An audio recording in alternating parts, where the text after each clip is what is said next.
Om Shri Gurubhyo Namaha Harihi Om.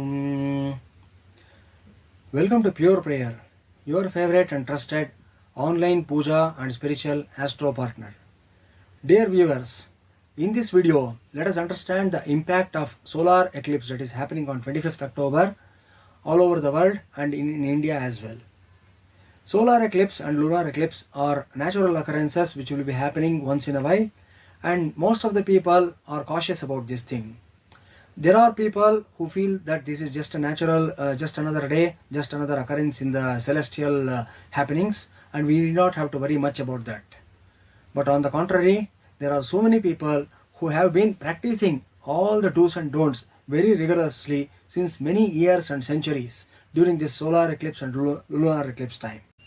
This video is meant for those people who have faith in what the Sanatana Dharma says about the do's and don'ts of solar eclipse and lunar eclipse.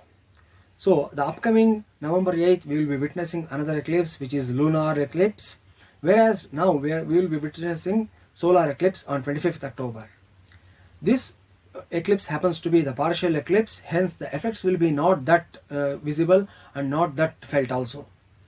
However, having said that, still being a partial solar eclipse, there will be some impacts, and certain people who are aligned with certain rashis and nakshatras need to take caution about this. Now let us understand what are the implications and what are the do's and don'ts of the solar eclipse. This solar eclipse, as far as India is concerned, it is happening, it is the beginning time of this solar eclipse will be around 2:28 in the afternoon on 25th October. And the Madhyakala, this is called as the beginning of time, solar eclipse is called as Sparshakala, and the Madhyakala or the midpoint is called will be around 4:30. And the conclusion or the Mokshakala of this solar eclipse will be by 6:32 p.m.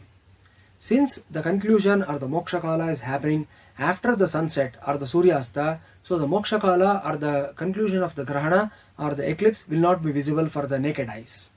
However, the effect will be there and we need to follow certain things.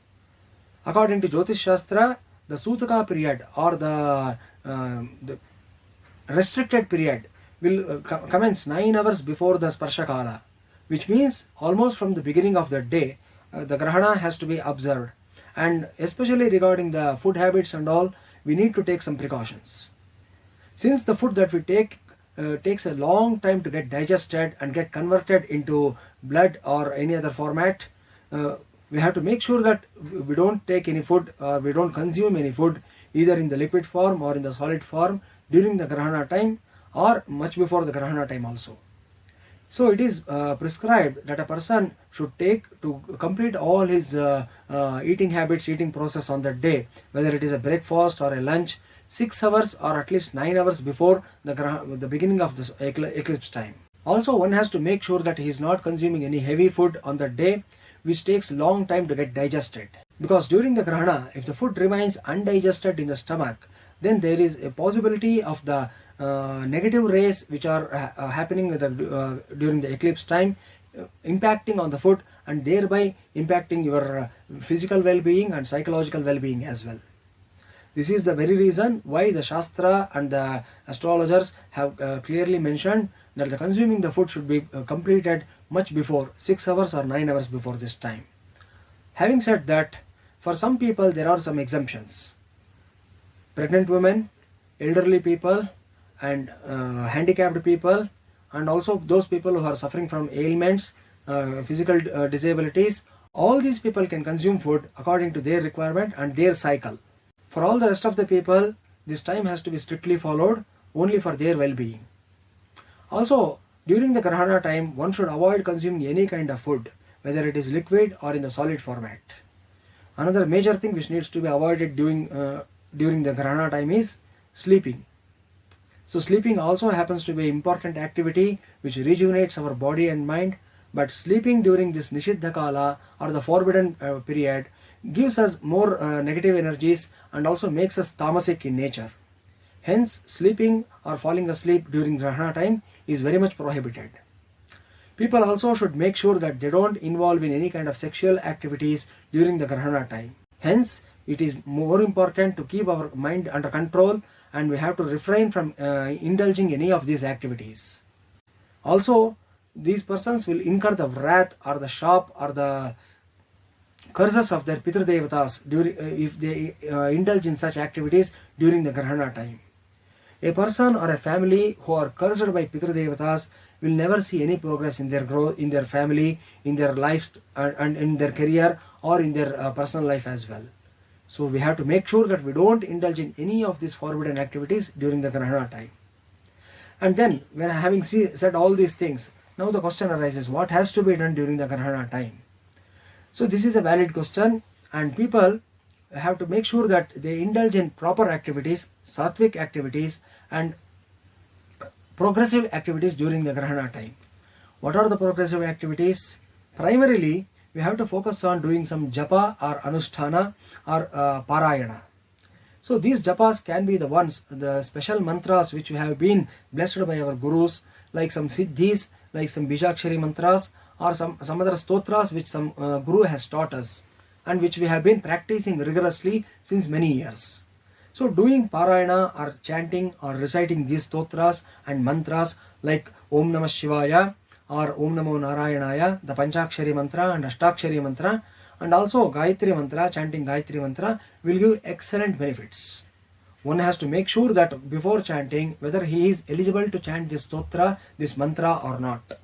For stotras, it will be a general thumb rule that anybody can chant, whereas for some mantras, which includes bijakshari mantras as well, it will be forbidden. Some rules and regulations will be already stipulated, so we have to follow all those rules before chanting these mantras.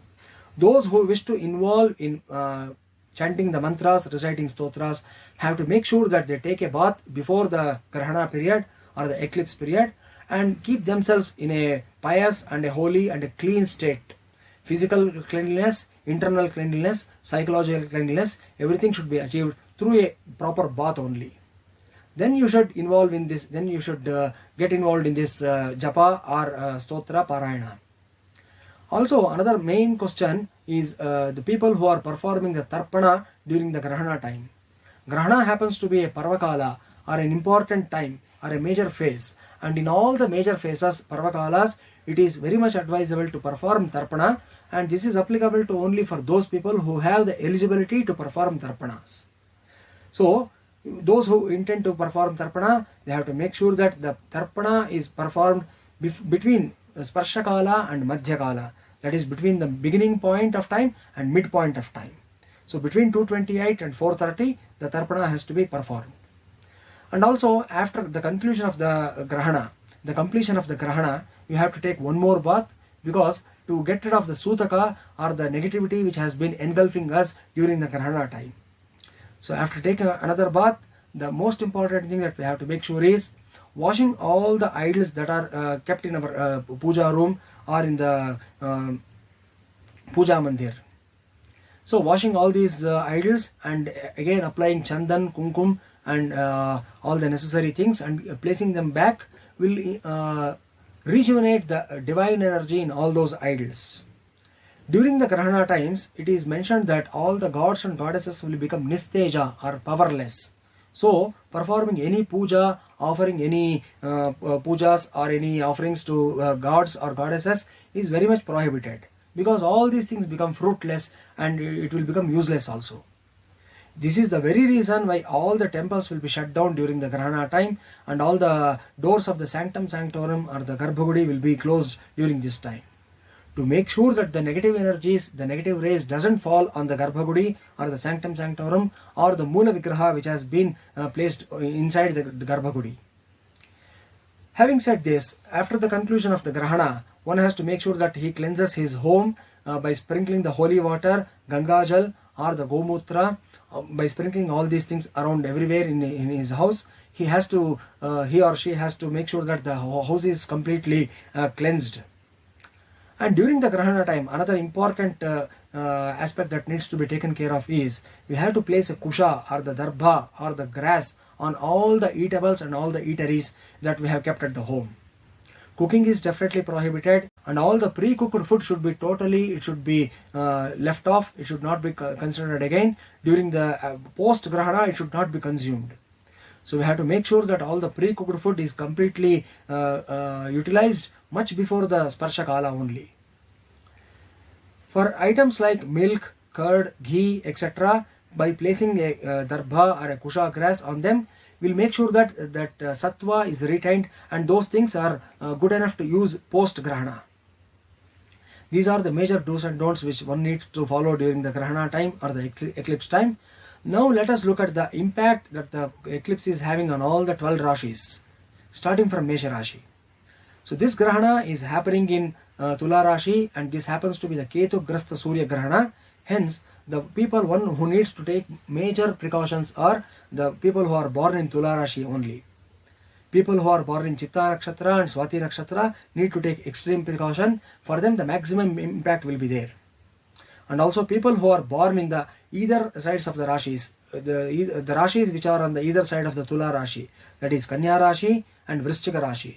For these people also, the impact will be there. Nakshatras falling under these Rashis, that is for Kanya Rashi, Uttara Phalguni Nakshatra, Hasta Nakshatra and Chitta Nakshatra. And for Vrishchika Rashi, Vishakha Nakshatra, Anuradha Nakshatra and Jyeshtha Nakshatra. People who are born in these stars are sure to get impacted by the Grahana or the eclipse, and all these people have to follow the Shanti or the Parihara.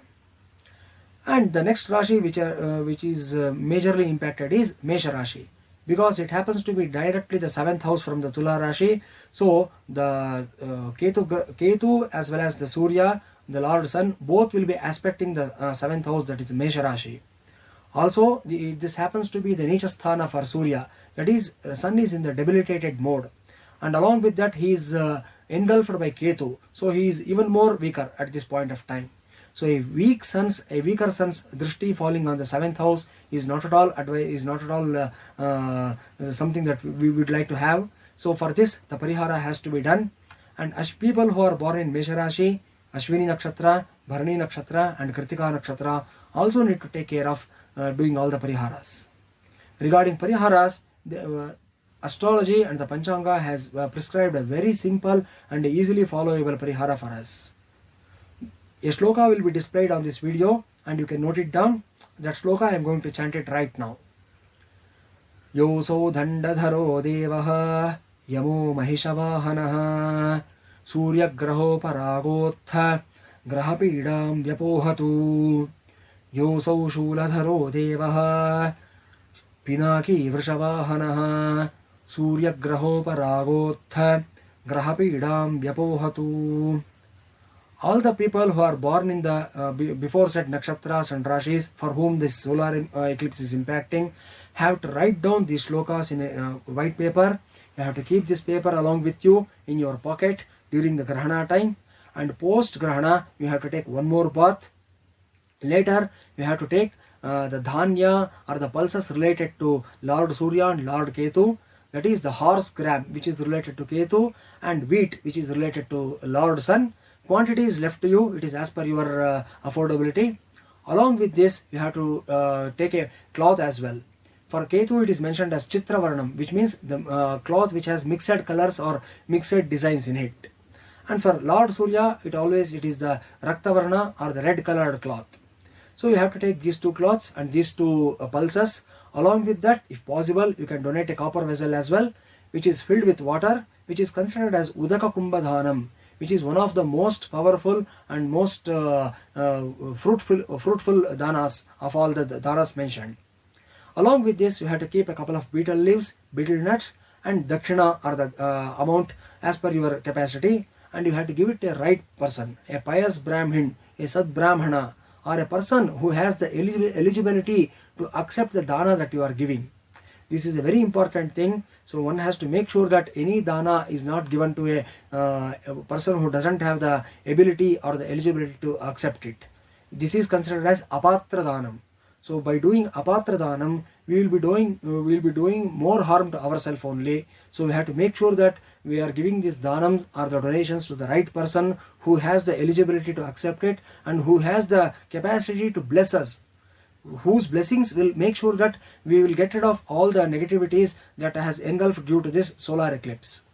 So make sure that you are giving it to the right person and getting the proper blessings from them, and then you can come back to your home and you can get on with your regular work. Another major thing which is bothering all our viewers during this solar eclipse is, since this solar eclipse is falling on Deepavali Amavasya, when to perform major pujas like Dhanalakshmi Puja or Kedareshwara Vrata. Since this Grahana is happening on the Amavasya day, so we cannot perform any kind of pujas as told before. So Dhanalakshmi Puja has to be performed on 24th only, that is during the sunset period. Between 5:30 and 7:30 is the auspicious Muhurtam for performing the Dhanalakshmi Puja. And also those people who have been following the Kedareshwara Vrata, for them also it has been prescribed that this Vrata has to be performed on the previous day itself. For those people who are doing Dhanvantari Puja on 23rd, there is no objection, there is no clash with the Grahana. You can go ahead with your regular Puja on the 23rd itself for the Dhanvantari Puja, Dhanvantari Havan. And people who are following the Naraka Chaturdashi Puja, they have to make sure that it is performed on the 24th only. All the Puja has to be completed on the 24th only. For Balindra Puja, people who are following Balipadyami etc., 26th is the right day, and post Grahana, again on the next day you have to take bath and you can get on with your regular puja. There is no clash with that. For those people for whom the ancestral day, ceremonial day or the Shraddha is falling on the Amavasya day, those people have to perform this ancestral ceremony or the Shraddha on the next day, that is on the 26th, and not on the Grahana day. This has to be kept in your mind. So for these people also, it has been clearly mentioned that the Shraddha or the annual ceremony has to be performed on the 26th only. And as told before, that the Tarpana has to be performed between the Sparshakala and the Madhyakala only. So these are the major things that our viewers need to keep in mind with regard to the solar eclipse. Now let us move on to look at the impact that the solar eclipse is having on the 12 Rashis and the do's and don'ts and the precautions these people need to take. Let us start with Mesha Rashi. For Mesha Rashi, this Grahana is happening in the 7th house, which impacts on your long-term relationships, your trust levels with your spouse or your business partners or the long-term friends.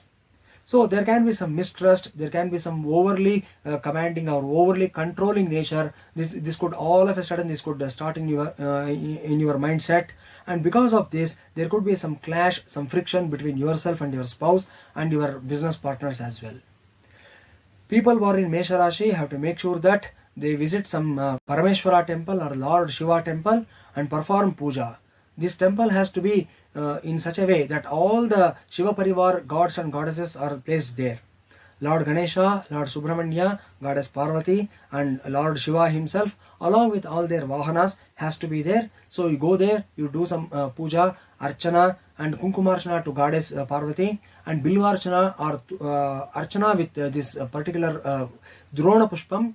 You have to do that one with Shivashtottara and you can get rid of these effects. For people who are born in Vrishabha Rashi, this Grahana is happening in the 6th house. In Jyotish Shastra, 3, 6 and 11th houses are called as Upachaya Sthanas, and whenever there is a Papa Graha or a harmful or a malefic planet placed in these houses or a eclipse is happening in these houses, this will be more beneficial for you and no harm is indicated. So no remedies also are suggested for Vrishabha Rashi people. For Mithuna Rashi people, this Grahana is happening in the 5th house, which is indicating on the relation between the parent and the kid, especially the grown-up kids, and also the kids who are staying far away from you. There could be some distancing, there could be some ideological differences between yourself and your kids, and there could be some emotional distancing, there could be some break in the communication between yourself and your kids. Also people, those who are pursuing for higher studies, they can undergo some hurdles, some stop blocks during this period. All these people have to make sure that as a remedial measure, what they need to do is, they have to pray to Lord Hayagriva. Praying to Lord Hayagriva or chanting Dakshinamurti Stotra will make sure that you will come out of all these problems. And also you have to make sure that you are offering curd rice to Lord Shiva on every Monday. By doing this, you can come out of this negative impacts of the solar eclipse. For people born in Karkataka Rashi, the Grahana or the solar eclipse is happening in the 4th house, which will be impacting on your mental peace, your serenity and your well-being as well. Unnecessary thinking and hypothetical calculations will start popping up in your mind, and because of this, you will start thinking, worrying too much, and your mental peace and your mental health will be disturbed. You have to make sure that you don't think too much and you don't worry too much during this period. And also, as a remedial measure, what you need to do is you need to perform puja for goddess Rajarajeshwari, chant Rajarajeshwari Ashtaka, Chandra Kavacha, and also donating rice to needy people and donating milk to needy people will make sure that you will come out of this state of mind, and this negative impacts of the solar eclipse will be eradicated. For people born in Simha Rashi, again this solar eclipse is happening in the third house, which means that it is all for good only, so no need to worry much. However, your Rashi Adhipati, the lord of your Rashi, Surya, happens to be in the debilitated position, so there could be some kind of confusions, so there could be some loss of confidence, so there could be some doubt in decision making and all. People born in Simha Rashi have to make sure that they are chanting Aditya Hridaya Stotra, and also they visit Surya Narayana temple, and you have to make the Pradakshina Namaskara 12 times around this Surya Namaskara, this Surya temple sanctum sanctorum. By doing this, you can get rid of all the negativities indicated by solar eclipse. For people born in Kanya Rashi, the Grahana or the eclipse is happening in the second house, and this will be impacting on your communication, your language, and your linguistic skills and oratory skills basically. And also it will be impacting on your monetary position. There could be some unexpected losses of money, and some unexpected expenditure could be popping up, and the words that you are going to utter could bring some negative detrimental impacts for you. Unknowingly, you could be uttering some unparliamentary languages, or you could be cursing some people, or you could be revealing some unwanted information as well. So you have to make sure that you control your words, you control your thoughts, and control your purse as well.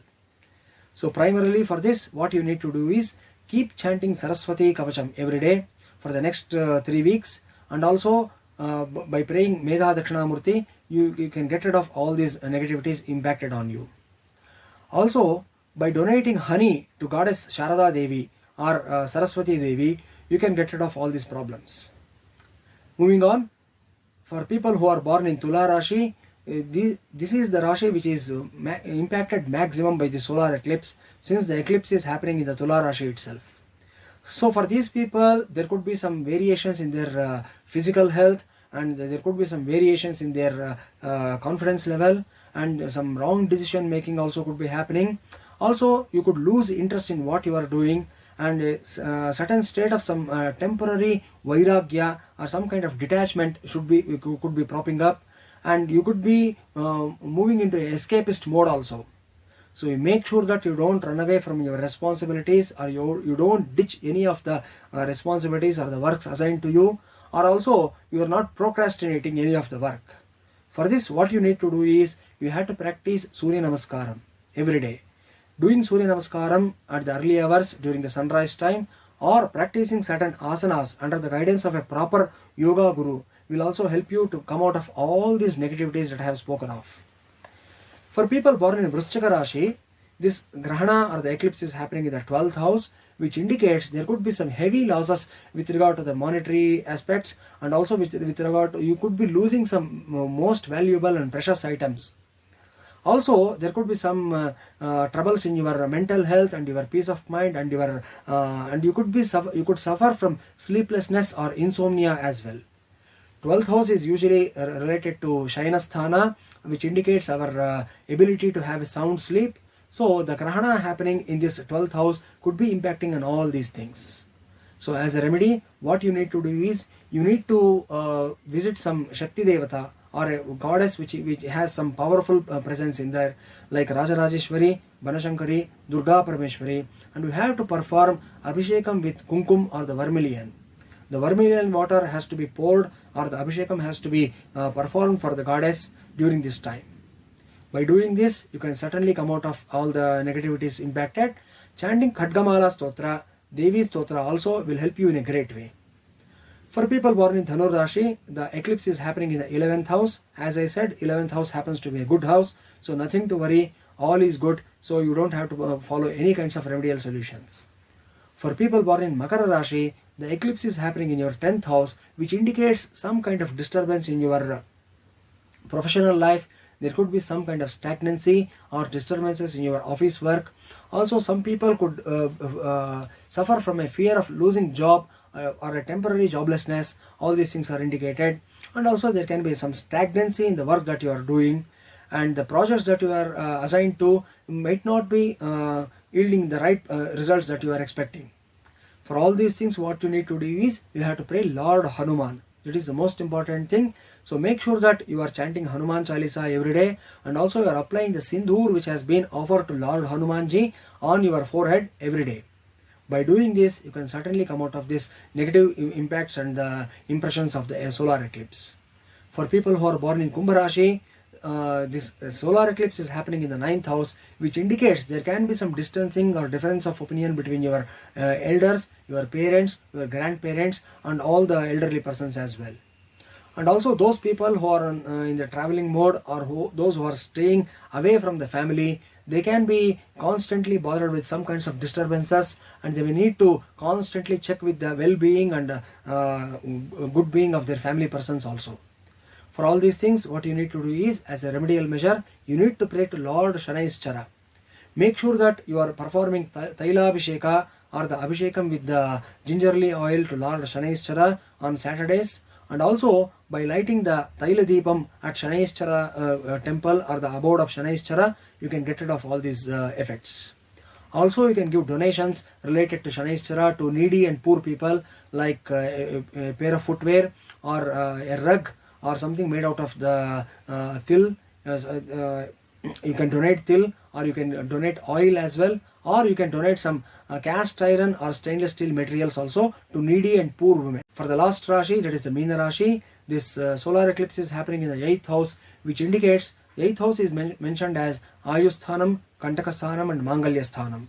So there can be some minor mishaps, some minor accidents can be happening, nothing to worry much. But still you need to take some precautions, especially while you are traveling, especially while you are doing some night journeys. You need to be more careful, and also while you are handling some sharp objects and also some weapons, you need to take a double precaution.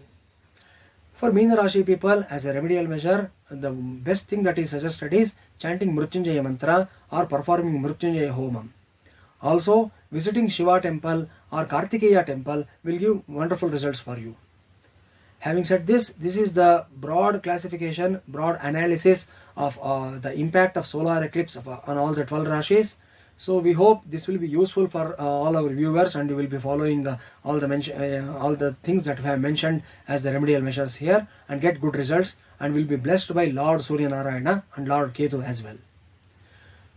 For any kind of astrological consultations, Vastu consultations, or any kinds of puja assistances, you can contact our support team at pureprayer.com or on the below given phone numbers. Bhadram Kalyanam Mangalam Shivam Shubham Shobhanam Harihi Om Swasti.